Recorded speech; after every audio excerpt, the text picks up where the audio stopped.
Namato Ratanatayasa. May I pay homage to Triple Zem, the Buddha, Dhamma, and the Sangha. My respect goes to my parents, father and mother, and my teachers. Hello, good evening. Today is Wednesday, 15th of April, 2020. This is Achan Sujan from Varapunya Meditation Center, Aberdeen, Scotland. Once again, tonight I'm here to share some of the reflections and also coming to you at your home, since we are keeping ourselves isolating at home. But before that, I would like to announce that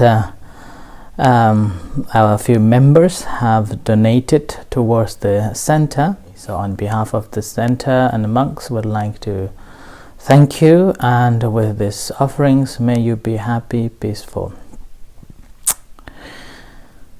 Right, so today is a beautiful day, beautiful Wednesday.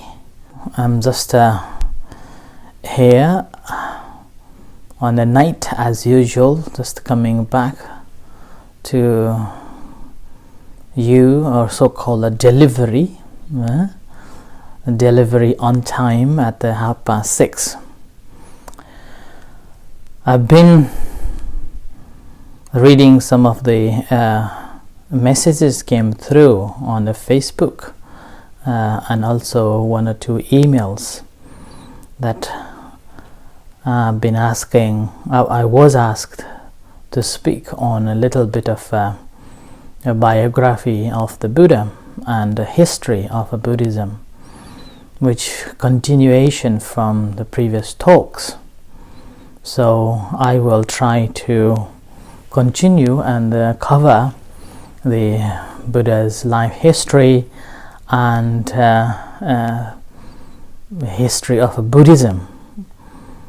So this is not a small subject, it's quite a huge subject. I will just will recap from what I have been saying from the last couple of nights, that we are the effect of the past that we have done, and then whatever will be in the future on the basis of what we do now. And I think this is clear to you all. And with that, again, last night I mentioned that it's we who change the destiny, and that destiny changes on the basis of how do we understood, and our perception will be changed according to our experience and understanding. And that was what I said last night. And I also gave a simile, or the brief introduction of how Buddha got enlightened. That he first night he enlightened about the past lives, and after that he channeled it to understand the birth and the death of all the sentient beings. And with that, he was able to understand the cause and effects of the things that is making or causing people to be born and reborn, ability to eradicate all the taints. And once he saw that the reason behind we are coming back again and again in this samsara was simply because the taints that we have, and that needs to be eliminated, so-called asavas. And after he was able to eliminate or uproot all the asavas, taints, which was gravely saved in his consciousness, he became the Buddha. So the Buddha, that means one who knows. And a Buddhahood, becoming the Buddha, When he became the Buddha, it wasn't anybody's blessings. It wasn't somebody has given you that now on you are the Buddha. And he even wasn't that you are the son of me or son of the external powers. He became the Buddha simply with the accumulation of great merits, accumulation of so-called wholesome deeds, and perfecting all those needs to be perfected. And with his own efforts and understanding, he was able to perfect his perfections, and then with that his own experiments and practices able to change his perception. And that's how he became the Buddha, by his own effort. So on this basis, Buddhism is based on your action that defines what you will be. And again, last night I mentioned that this, although karma, the concept of the karma is a very, very essential part of the Buddha's teachings, but it is not the one. It is just a path, and also it is something, a cause, but this can be changed by our action here and now. And with this, I ended last night saying that it's we who has got the power to change, and we take our own refuge by ourselves. And that's how one became the Buddha. And so the Buddha, he was enlightened.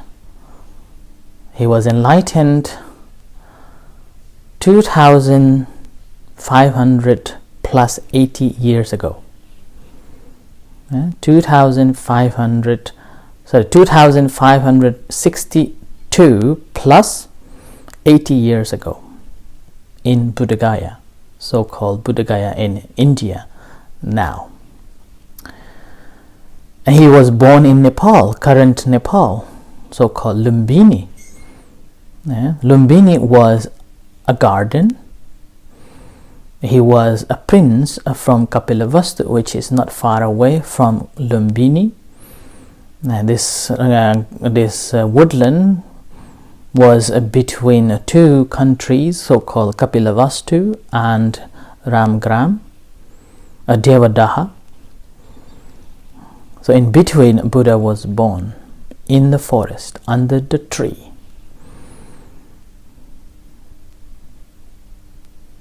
And now, when he was born,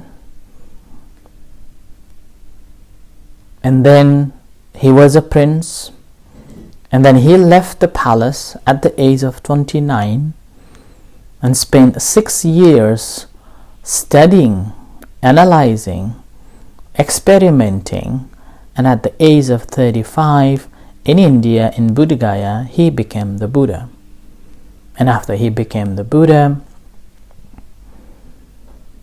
he went on teaching to the 5 ascetics who were his companions while he was searching for the truth.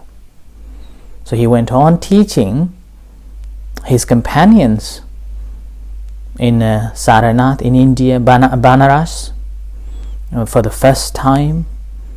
And after that, for 45 years, he traveled far and wide, villages, cities, countries, without any discrimination, without any prejudice. He taught, he shared the teachings to all classes, and he was in a way against the caste system during that time that exists. Even now, actually, that exists too, caste system.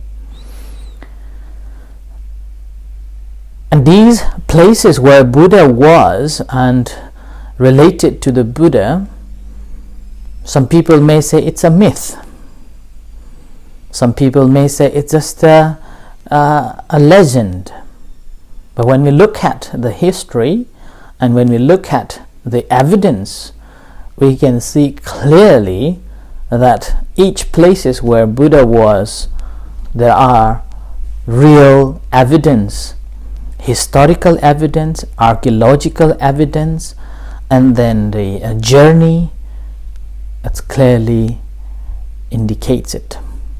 And again, these places been notified not by the Buddhists for the first time.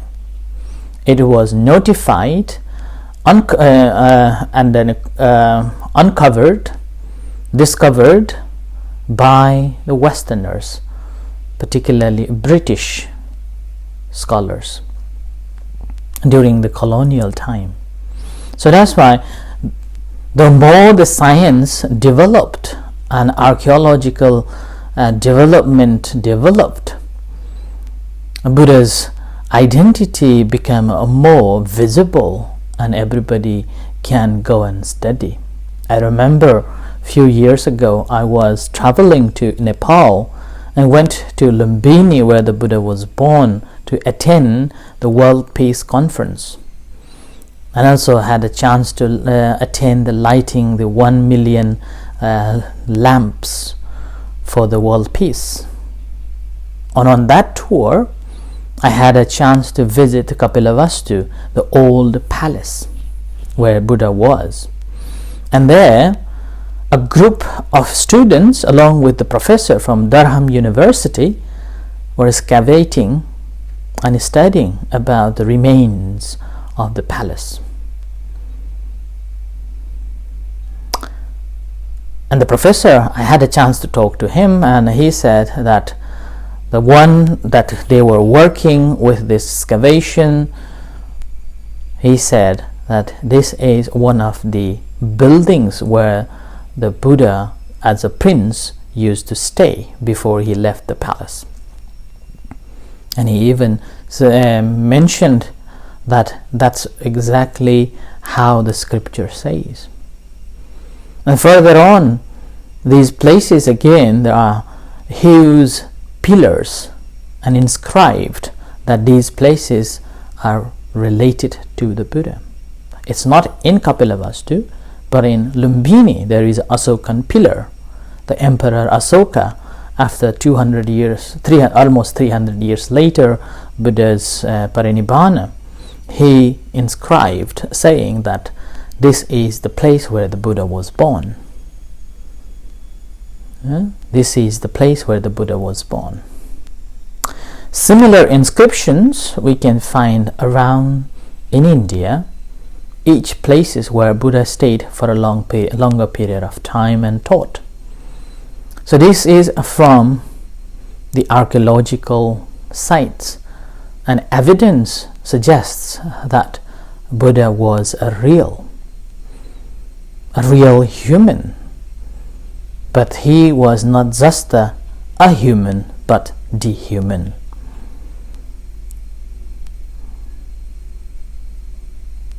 He was like same us. He was the prince. But after he realized what needs to be done, when he went on searching the truth, and at the end he became the Buddha at the age of 35. There is a discourse when the Buddha, after he enlightened, he thought that whom shall he go and teach for the first time. And after realizing that his 5 companions were staying at Vanaras in Saranath, he traveled towards them. On the way, he was just resting under the tree, and one ascetic came and realized that he was so serene, so calm, very different, very peaceful.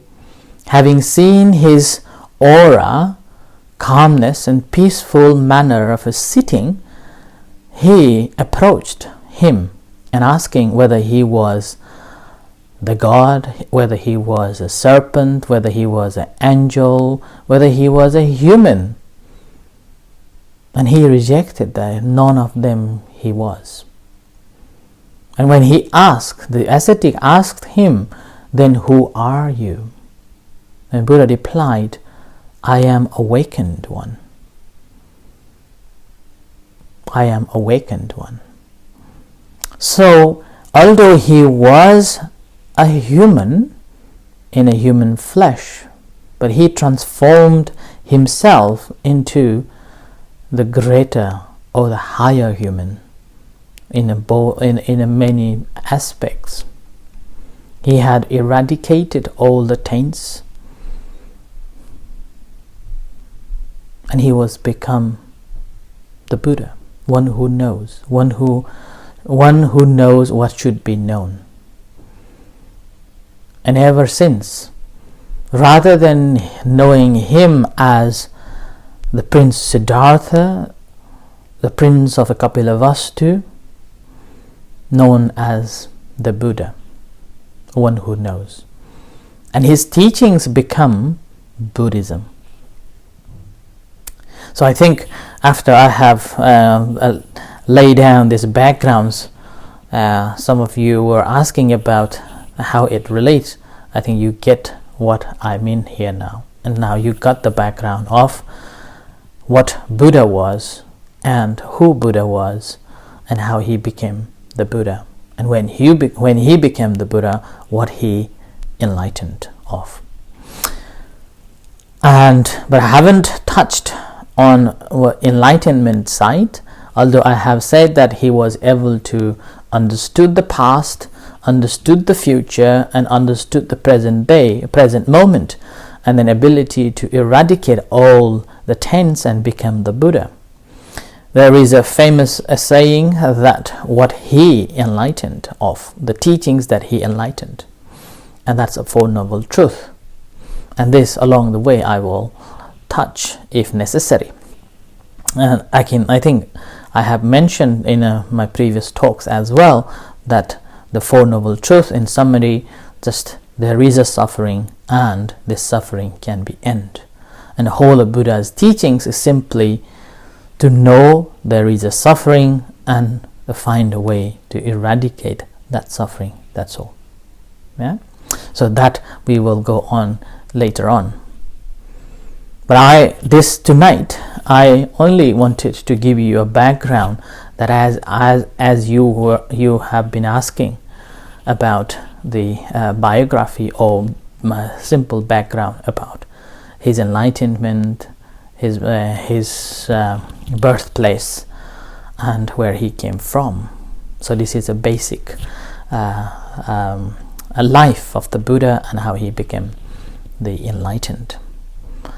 And some people also saying that he was Hindu and he just transformed himself into new form. It's like a Jesus. He was a Jew, and after he studied and then he transformed into Christianity, or it's developed into Christianity. So the most of the teachings are quite similar with the Jews, and which is, I would say, not that quite right. Buddha was not a Hindu because Hinduism wasn't there at that time. Hinduism developed later on. At that time, when the Buddha was alive, the religion or so-called belief was called Brahmanism. Yeah? Brahmanism. And within that, again, what we can see from the suttas, that there are 62 types of views, and there were 6 other great religious leaders who didn't believe on those teachings, and one of the schools is still even now practicing. That's called Mahavira Jainism. So that also same time of the Buddha. So that's why Buddha was not a Hindu, but his background, he was practicing in a way Brahmanism that existed during the time of the Buddha. And again, his understanding are completely different than the Brahmanism. The teachings are completely different. The concept of the karma is different. Concept of a liberation is different. And the practice of a meditation, again, not same. Particularly the practice of a meditation, when we talk about the samatha meditation, it's pretty much same. Pretty much same, and especially when we look at the Visuddhimagga, the sub-commentary that written by the Buddhaghosa, and the Buddhaghosa himself was a Brahmin. So he put a lot of information about Brahmanism into the practice of a samatha meditation. So that's why quite a lot. But when we talk about the insight meditation, the wisdom meditation, or so-called vipassana meditation, which is almost different, or it's different. So that's why in the Brahma, even nowadays when we talk about the meditation in Hinduism, it's talk about the samadhi, whereas in Buddhism, samadhi is just the calmness of the mind and ability to enter into the jhanas, absorptions, whereas Buddha's teachings is not staying with the jhanas, not staying with the samadhi, transformed, transcending yourself from that samadhi to the realization, understanding things as they truly are, and ability to let it be. So simply disengaging all the conditions that is causing us to be in this samsara, cycle of birth and death.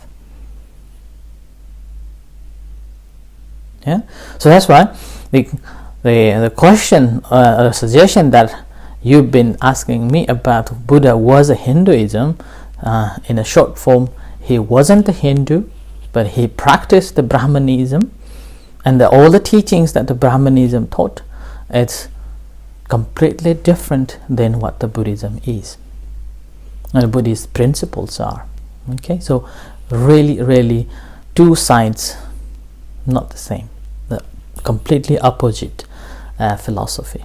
And this needs to be realized, this needs to be understood. And to understand that, again, when we look at the Brahmanism or Hinduism, you have no authority, or you have no you cannot change your destiny. It all depends on the Atman, so-called Brahman, the God, the greater soul. Yeah, but whereas in Buddhism, it's you who defines, it's you who changes the destiny, like that.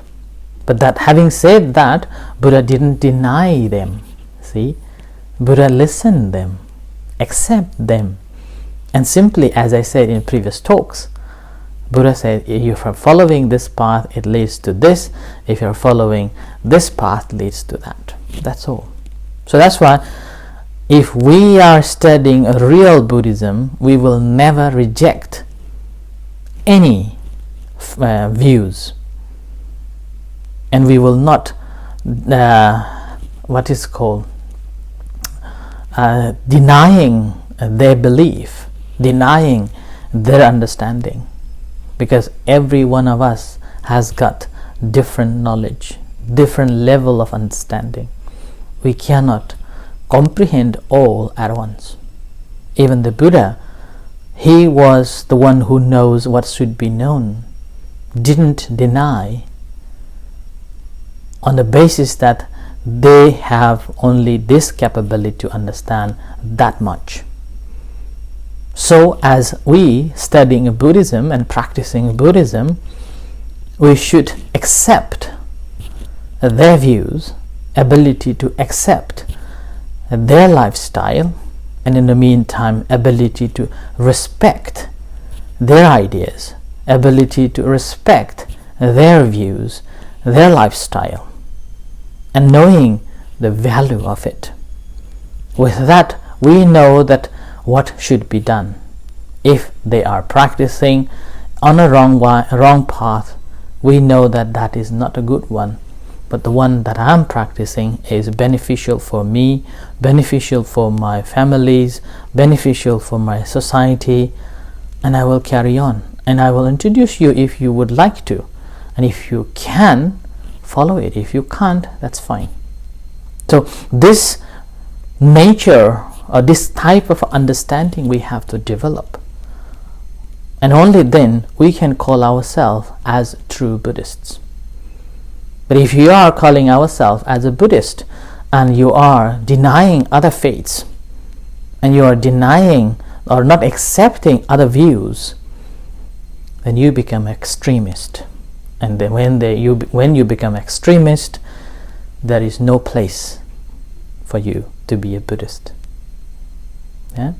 So that's why the Buddhism is so beautiful, that we all can practice and become one as a humanity. So respecting being a human rather than defining this culture or that nationality, that religion, that race, that and so, creating a boundaries. So the very moment when we create the boundaries, we are breaking the precepts, breaking our understanding. But the very moment when we are able to open ourselves, ability to share, care, welcome, yes, that moment you are on the path, right path to the liberation. So I offer this as a reflection along with all the suggestions and a question that you posted on me. And I hope I have answered you and satisfied. If you are still unsatisfied, you can still text me, and I will try to elaborate on that topics. In the meanwhile, as I again say, that if you have anything that you want me to talk on following days, you can text me. I will try my best to speak. And then meantime, also my appreciation goes to all the members of public who is supporting the center in this difficult situation, difficult time. So it will help to maintain the centers, all the utilities, bills, on ongoing expenses. So if you would like to donate to the center, again, most welcome and appreciated. You can contact to the center or me. With this, may you be happy, peaceful and successful, and good night.